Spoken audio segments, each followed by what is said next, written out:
तो हम में से जो भक्त हैं, जिनको कई भक्तों का संग मिलता है लेकिन एडवांसमेंट का अनुभव नहीं होता, तो उनको अपने आप से पूछना चाहिए कि वो भक्तों से वास्तव में हृदय से जुड़े हैं या ऊपर से जुड़े हैं। जैसे कि रमानाथ लीला देवी दासी जी हमेशा कहती है, प्रभु जी भक्तों का संग चाहिए, भक्तों का संग चाहिए। ठीक है, बट ये मालाएं भी करती हैं और बहुत सारे भक्तों का सुनती भी हैं, बहुत सारे ग्रुप ज्वाइन कर रखे हैं, लेकिन फिर भी वो चीज आ नहीं रही है जो आनी चाहिए। तो कारण क्या है? क्योंकि हमने किसी को भी प्रॉपर फॉलो नहीं किया हुआ है। अगर ठीक से फॉलो करें तो एक भक्त पर्याप्त है ब्रह्मांड के उद्धार के लिए, अगर उसको फॉलो करें। जैसे प्रभुपाद जी को फॉलो करें हम, तो पूरे ब्रह्मांड का उद्धार प्रभुपाद कर सकते हैं, बट उनको फॉलो ही नहीं करेंगे तो फिर अनंत ब्रह्मांड भी कुछ नहीं हो सकते, एक भक्त का भी कुछ नहीं होगा। तो हम उतरना नहीं चाहते पूरी तरह, इसलिए कितने भक्तों से जुड़े हैं, कितना समय देते हैं, कितना जो भी कुछ सेवा करते हैं, उससे इम्पोर्टेंट नहीं। अगर आप अब आगे आके थोड़ा बात करो तो ठीक है। बिगिनिंग में आपको कुछ समझ नहीं आता तो भक्तों का संग करो करो करो, बट करके भी लाभ नहीं हो रहा तो उसका मतलब ये संग हुआ नहीं है। फॉल्ट कुछ है, उस फॉल्ट को ही ढूंढना है। हम लोग फॉल्ट फाइंडर हैं, बट एक्सटर्नली। बहुत अच्छा गुण है ये, खराब नहीं है। दोष देखना खराब गुण नहीं है, लेकिन कहाँ देखना है ये अगर पता नहीं है तो महा दुर्गुण बन जाता है। Fault, find your faults in yourself. अपने अंदर दोषों को खोज खोज के देखो कहाँ है। और बाहर देखना है तो भगवान बता रहे हैं, जन्म मृत्यु जरा व्याधि दुख दोषानुदर्शनम। जन्म मृत्यु जरा और बुढ़ापा, ये सब दोष हैं संसार में, इनको आंख फाड़ फाड़ के देखो। मगर हम इसको नहीं देख करके और दोष देखेंगे, तो जो चीज जैसे देखनी जैसे करनी है वैसे नहीं करेंगे तो रिजल्ट नहीं आएगा। तो हम क्या ऐसा देखते हैं कभी कि मृत्यु सामने खड़ी है, सब लोग मर रहे हैं, मैं भी मर रही हूँ या मर रहा हूँ, प्रतिक्षण नष्ट हो रहा है शरीर, मेरी आयु नष्ट हो रही है, समय जा रहा है, इधर ध्यान देते हैं? सब संसार अनित्य है।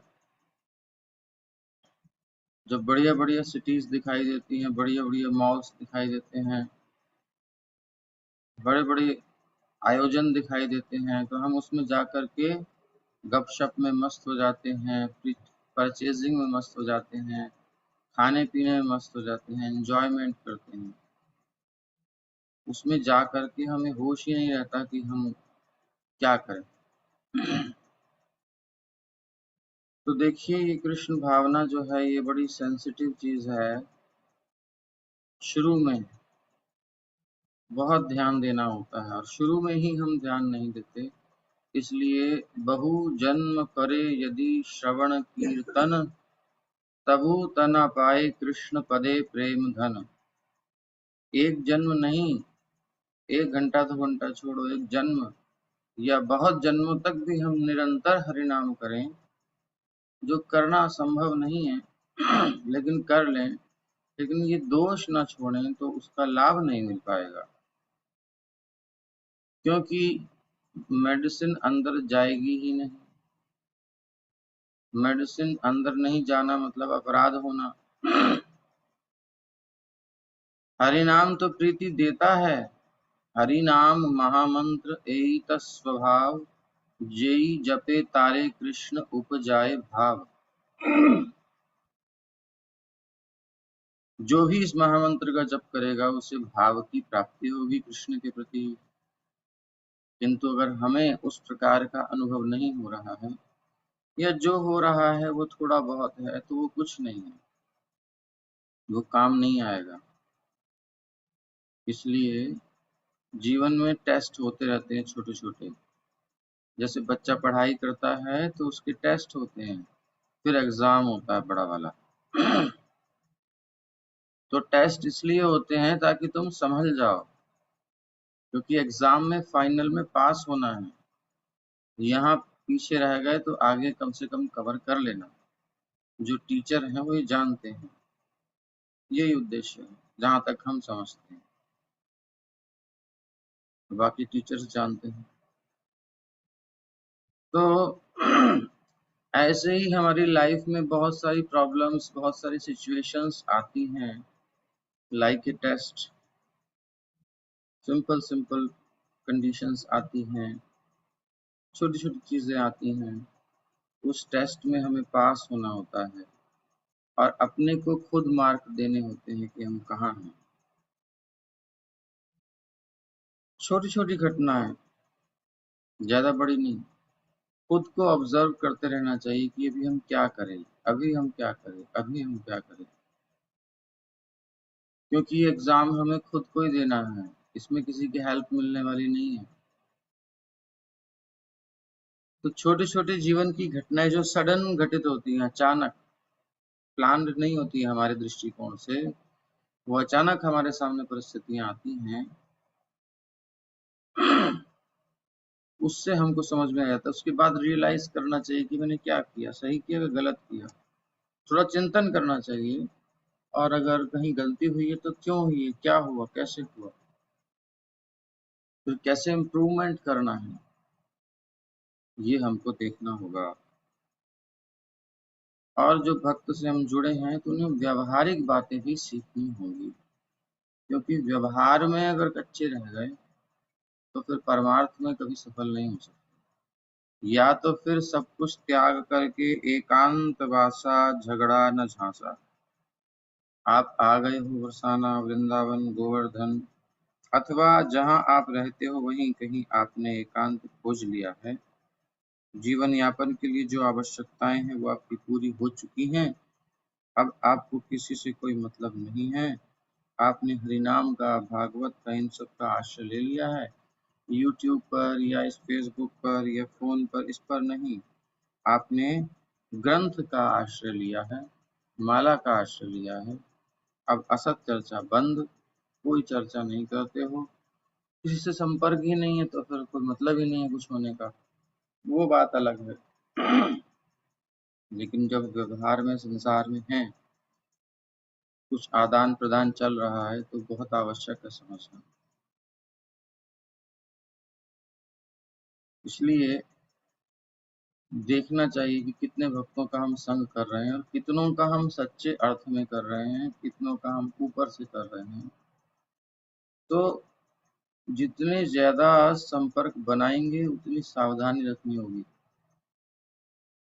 क्योंकि हमारा नेचर अभी एडजस्ट नहीं हुआ है जैसा होना चाहिए। हर एक भक्त का अपना स्वरूप है, अपना स्वभाव है, अपना प्रभाव है, अपनी भजन की स्थिति है। हो सकता है 40 साल के बाद भी स्थिति वैसी ना हुई हो जैसी एक नए भक्त की हो गई है, और हो सकता है बिल्कुल नया हो और 50 साल के भक्त की स्थिति को भी पार कर दिया हो। क्योंकि ये एक जन्म का भजन नहीं है, ये जन्मों जन्मों का हिसाब है। तो लक्षणों से पता चलता है कि क्या स्थिति है। हर एक के टेस्ट होते हैं, उस टेस्ट में पास फेल होते रहते हैं। तो ये बहुत ध्यान देना होगा। तो जिन भक्तों से जुड़े हैं उनका स्तर क्या है, क्या वो हमसे आगे हैं? श्रद्धा रखते हैं ठीक है, बट आगे हैं कि नहीं है? उनका अन्य भक्तों से संबंध कैसा है? क्योंकि जिसका जिससे स्वार्थ सिद्ध होता है, ये संसार का नियम है। सुर नर मुनि ऋषि की यह रीति, स्वार्थ लागी करहि सब प्रीति। चाहे देवता हो, चाहे नर मनुष्य हो, मुनि भी हो, ऋषि भी हो, यहाँ तक भी देखा जाए, सब स्वार्थ के साथ प्रेम करते हैं। स्वार्थ आपका पूरा हो रहा है तो प्रेम है, स्नेह है, अच्छी बात है। जैसे ही आपके मन के अनुकूल नहीं चले, वह प्रतिकूल हो जाएंगे। तो ऐसी दृष्टि अगर किसी की है तो फिर उसका संग करने से कोई लाभ आपको मिलने वाला नहीं है। भक्त बड़े परमार्थी, वेश धरें अवधूत, राम नाम के गोला छूटे भाग जाएं यमदूत। और भक्त जो होते हैं वो परमार्थी होते हैं। जैसे प्रभुपाद प्रभुपाद जी कितने परमार्थी हैं, कितना उनके साथ धोखा हुआ, कितना उनके साथ क्या हुआ, फिर भी वो कृपा करते रहे। टेम्पल के टेम्पल पूरा जो है, जो चेला था वो चेला कहा कि ये हमारा है। प्रभुपाद बहुत समझाए, मीटिंग किए, नहीं समझा। लेकिन फिर ठीक है, तुम भजन कर रहे हो, प्रचार कर रहे हो ना भगवान का, बस तब ठीक है, तुम रखो, कोई बात नहीं। तो इस प्रकार से बहुत प्रभुपाद के साथ भी धोखा हुआ है, ऐसा नहीं है नहीं हुआ, तो भी वो करुणा कृपा करके चल रहे हैं। तो व्यवहारिक होना बहुत जरूरी है। और वो ऐसे सीनियर भक्तों से हम सीख पाते हैं जो राग द्वेष से रहित हैं। जिसके अंदर राग और द्वेष है, वो ना खुद उन्नति कर सकता है, न दूसरे को उन्नति करा सकता है। बाह्य स्तर पर भले ही आडंबर कर ले, जैसा कि प्रहलाद महाराज कहते हैं, मौन व्रत श्रुत तपोध्ययन स्वधर्म, व्याख्या रहो जप समाधय आप वर्ग्या। प्रायेण पुरुष, श्लोक भागवत का नवम 7वें स्कंध का 9वां अध्याय का आई थिंक होना चाहिए। तो इस श्लोक में कहा गया है,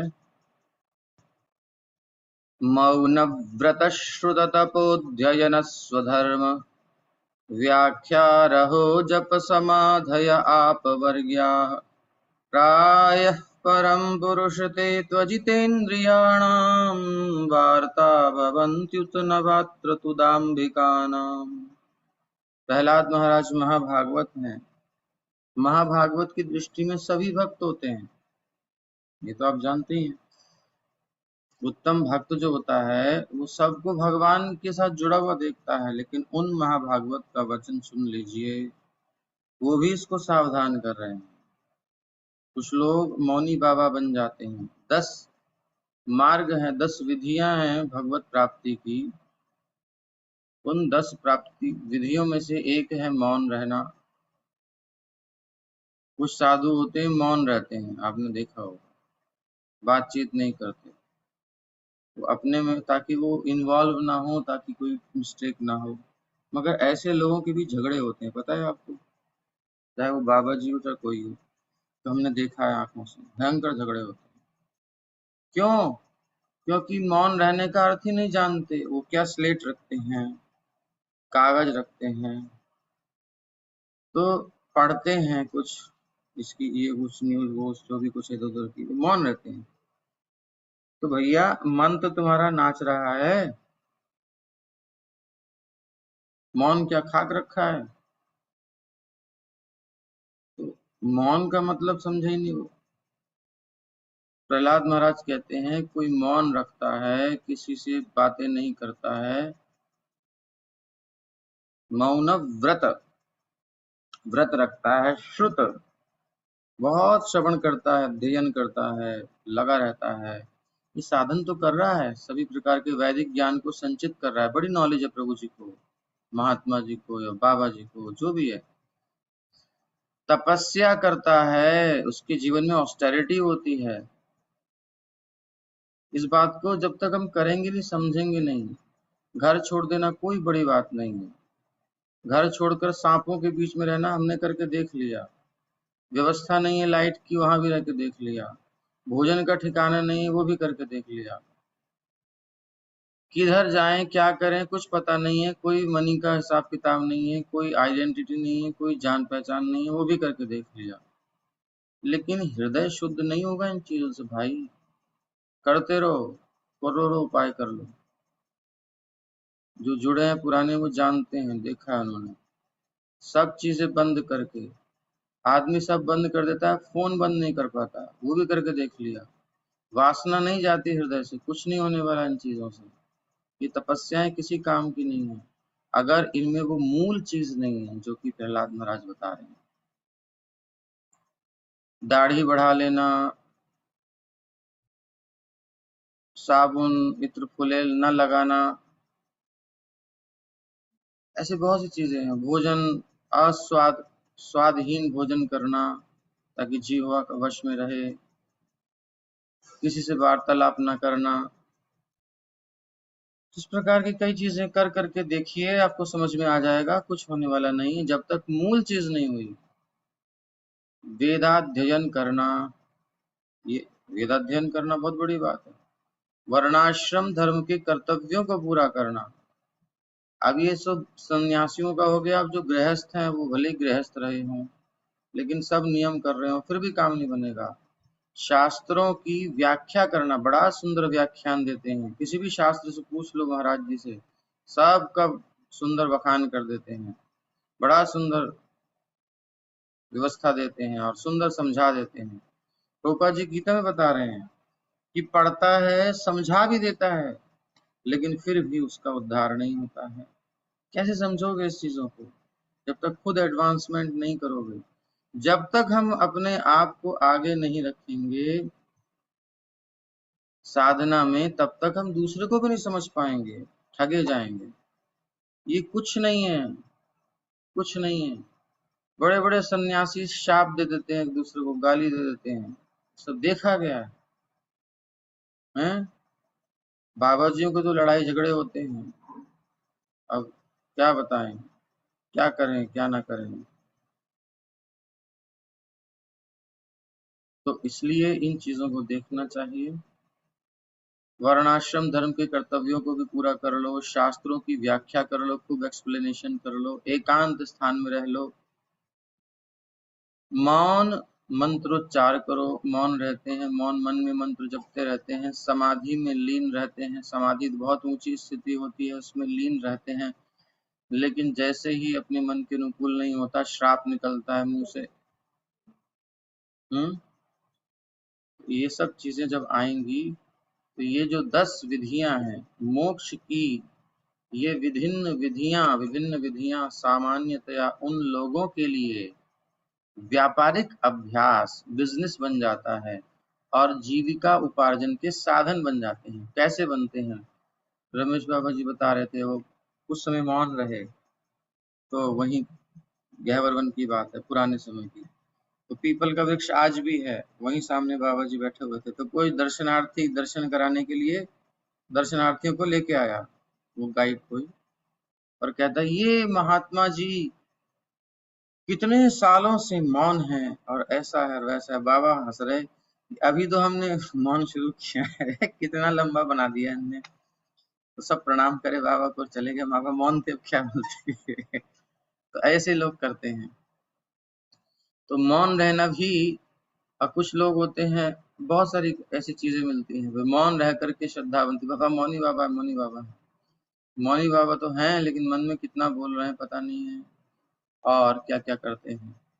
किसी से बातें न करना, ये सब जो विधियां हैं, व्रत रखना, वैदिक ज्ञान को इकट्ठा करना, तपस्या करना, वेदाध्ययन करना, बहुत कठिन है भाई करना। सारे कर्तव्यों को पूरा करना, शास्त्र पढ़ना, उसको समझाना बहुत सुंदर तरीके से, एकांत स्थान में रहना, बिल्कुल मिनिमम आवश्यकताएं कर देना लाइफ की। हो सकता है आप डोनेशन दो महात्मा जी को, महात्मा जी अपने पास न रखें, आगे बांट दे। बड़े उदार हैं प्रभु जी, महात्मा जी कुछ रखते ही नहीं, बिल्कुल दयनीय स्थिति में रहते हैं। लेकिन इससे भी कुछ नहीं होता। मौन मंत्रोच्चार करना, समाधि में लीन रहना, मोक्ष की है ये विधियां। विभिन्न विधियां सामान्यतया उन लोगों के लिए व्यापारिक अभ्यास और जीविकोपार्जन के साधन बन जाती हैं। किनके लिए? जिनकी इंद्रियां उनके वश में नहीं है। पॉइंट यहाँ समझिए, क्योंकि मन इंद्रियां वश में नहीं है तो फिर ये साधन हमारे भोग में लग जाएंगे, हमारी व्यवस्थाओं को बनाने में लग जाएंगे, और इसलिए जो भिखारी बनते हैं कभी कभी उनके पास करोड़ों रुपया निकलता है। क्यों? क्योंकि उनका स्वभाव दिखाने का कुछ है, करने का कुछ है। ऐसे ही बहुत अच्छे अच्छे समाज में उनकी प्रतिष्ठा है, लेकिन अचानक पता चलता है मामला गड़बड़ है। ये कब होता है? क्योंकि चल तो रहे थे लेकिन इंद्रियों पर ध्यान नहीं दिया, इंद्रियों को जीता नहीं। जीतने का मतलब 24 आवर्स भगवान की प्रसन्नता के लिए भगवान की सेवा में नहीं लगाया, तो कभी भी उठा के पटक सकती हैं। चाहे कितना बड़ा सूरमा हो, 30 मार खाओ, कोई फर्क नहीं पड़ता माया को, उसके लिए कुछ नहीं है। बड़े बड़े को उन्होंने नचा दिया, हम कौन सी खेत की मूली हैं। इसलिए भैया, चूंकि ऐसे लोग मिथ्या अहंकारी होते हैं, इसलिए हो सकता है कि ये विधियां सफल ना भी हों। इन सब लक्षणों से नहीं पहचान सकते। जिससे पहचानना है उसे पहचानिए, और अगर नहीं पहचान सकते तो फिर आप अध्यात्म में गड्ढे में गिरेंगे, कोई बचा नहीं सकता। इसलिए स्वयं सावधान होना चाहिए, किसी को कुछ न कह के स्वयं सावधान होना चाहिए। स्वयं असत संग त्यागना है, भले ही भक्त के रूप में संग हो, लेकिन असत संग है तो त्यागना है। असत संग त्याग एहि वैष्णव आचार, स्त्री संगी एक असाधु कृष्णा भक्त आर। हरे कृष्ण कृष्ण कृष्ण हरे हरे राम राम राम हरे हरे। धन्यवाद।